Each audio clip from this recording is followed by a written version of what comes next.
In November of 2025, something happened in New York that most people didn't see coming. In fact, most people didn't see it happen at all. A meeting took place, quiet, private. The kind of meeting that leaves no press releases, no staged photographs, no carefully crafted statements for the evening news cycle.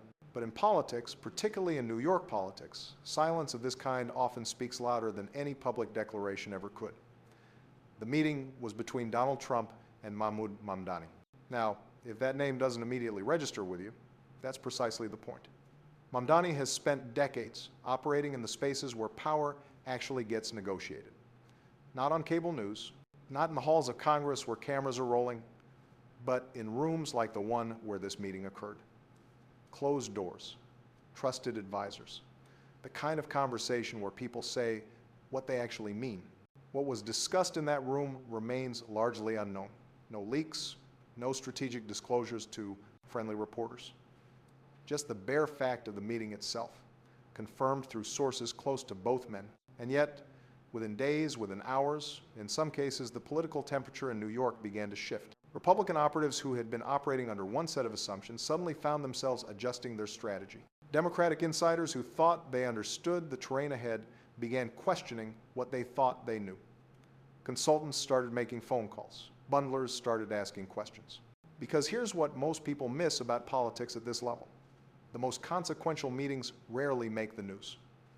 The decisions that reshape electoral maps, that realign constituencies, that fundamentally alter the trajectory of a state's politics, those decisions often happen in rooms where the door is closed and the stakes are understood by everyone present. This was one of those moments. To understand why this meeting matters, you have to understand who Mahmoud Mamdani is. And that's not a simple question to answer. On the surface, Mamdani is a scholar, a professor, an intellectual whose work on post-colonial politics, African governance, and the relationship between imperialism and democracy has shaped academic conversations for decades. He's taught at Columbia University. He's written books that have influenced policymakers around the world. By conventional measures, he's an academic. But that description misses something crucial. Mamdani has never been purely an academic. Alongside his scholarly work, he's been something else entirely. A strategist, a connector, a man who understands how ideas translate into political action, and how political action reshapes the terrain on which future politics operate. Throughout his career, Mamdani has cultivated relationships across multiple continents, multiple political movements, and multiple constituencies. In Africa, where he spent significant time, he's been a trusted advisor to political leaders navigating complex governance questions. In intellectual circles, he's been a voice that bridges the academic world and real-world politics. And increasingly, in American political circles, he's become known as someone who understands how to talk to constituencies that traditional Democratic operatives sometimes struggle to reach. This last point is where New York politics intersect with Mamdani's particular expertise. New York has undergone significant demographic and political shifts in recent years. Immigration has reshaped entire neighborhoods. Global consciousness has become more deeply embedded in local politics. Questions about foreign policy, about America's relationship with the wider world, about how global events impact local communities, these are no longer abstract. They're central to how New York voters think about politics. And Mamdani, by virtue of his background, his credibility, and his Conver network, has positioned himself as someone who can speak to these constituencies with authenticity, with legitimacy, with a voice that doesn't sound like a political operative reading talking points. That's why a meeting between Trump and Mamdani matters. Here's what you need to understand about New York politics right now. The state is far less solidly Democratic than it appears on a map. Yes, New York votes Democratic at the presidential level. Yes, the state has Democratic leadership in Albany. And yes, in the wealthy precincts of Manhattan and Brooklyn, Democratic dominance seems almost inevitable. But beneath those surface-level facts lies a far more complicated reality. There are pockets of New York, significant pockets, where the political ground is genuinely contested, where swing voters genuinely exist, where the coalitions that have held Democratic dominance together are showing real signs of strain. Some of this is about economics. Working-class communities in New York have been hit hard by inflation, by housing costs, by the sense that the economy isn't working for them the way it once did. Some of this is about cultural questions, about how progressive activism on certain issues has landed in communities that don't see themselves reflected in those conversations. And some of this is about something more fundamental, the relationship between New York and the wider world. New York is a city and state of immigrants, of diaspora communities, of people with deep ties to countries and regions around the world. For decades, Democratic politicians have assumed these voters are solidly in their camp. But that assumption is being tested when questions of foreign policy become central, and they have, repeatedly.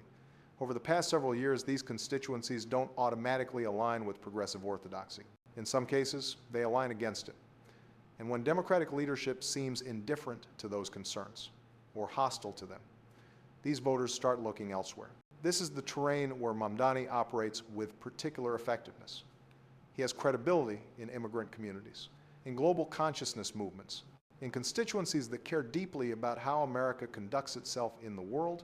And if Trump is meeting with Mamdani, it suggests something deliberate, an effort to build bridges into constituencies that have been assumed to be Democratic property.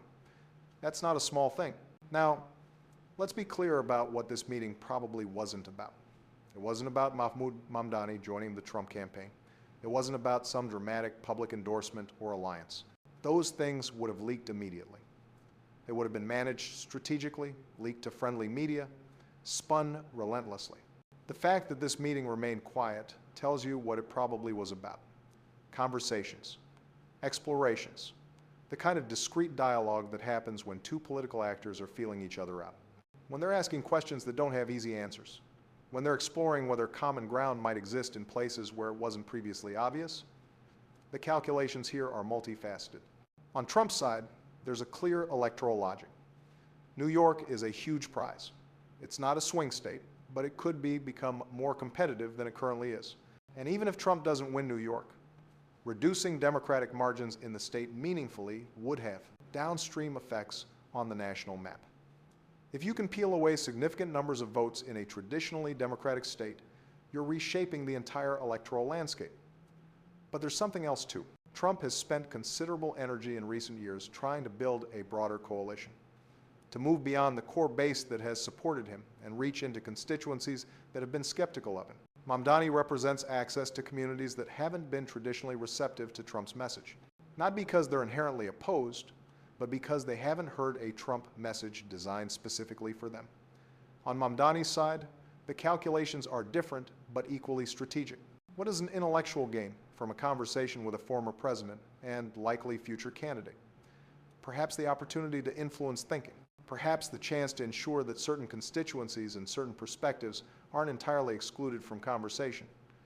Perhaps simply the leverage that comes from being seen as someone who can talk to multiple sides of a divided political landscape. Or perhaps it's even simpler. Two powerful people exploring what the political terrain looks like from the other's perspective, with no predetermined outcome. So what happens now? What does a quiet meeting between Trump and Mahmoud Mamdani actually mean for New York politics going forward? The honest answer is, we won't know for some time. Politics doesn't move in straight lines. A meeting like this doesn't automatically produce results. It produces possibilities. It opens doors. It creates the conditions under which other things might happen. But there are some things we can reasonably expect to watch for. First, pay attention to how Republican operatives start talking about constituencies they've previously ignored or written off. If Mamdani's influence is real, you'll see a shift in how conservative media and Republican campaigns talk about immigration communities, about global consciousness, about foreign policy concerns. Not a dramatic shift, nothing so obvious as to seem manufactured, but a shift nonetheless. A different tone, different framings, different questions being asked. Second, watch to see if other Democratic constituencies start feeling like their concerns are being heard differently by Republicans. Once you crack open a conversation with one group, word travels. And if those conversations feel genuine, if they feel like someone is actually listening, that creates momentum. That creates the possibility of movement. Third, and perhaps most importantly, watch how Democratic leadership in New York responds. Do they double down on the communities they feel are drifting? Do they find new ways to engage? Or do they assume loyalty and move on to other concerns? The answer to that question will shape whether this meeting proves to be a genuine realignment or just a moment of noise in an otherwise static political landscape. What we know for certain is this: the most significant political moments often begin in quiet rooms, with conversations that no one else is watching. This meeting between Trump and Mamdani may prove to be one of those moments, or it may prove to be nothing at all. But the fact that it happened, the fact that it remained quiet, and the fact that New York politics are more fluid than they appear on the surface, those are facts worth paying attention to. Because in politics, what happens in the shadows often matters more than what happens in the light.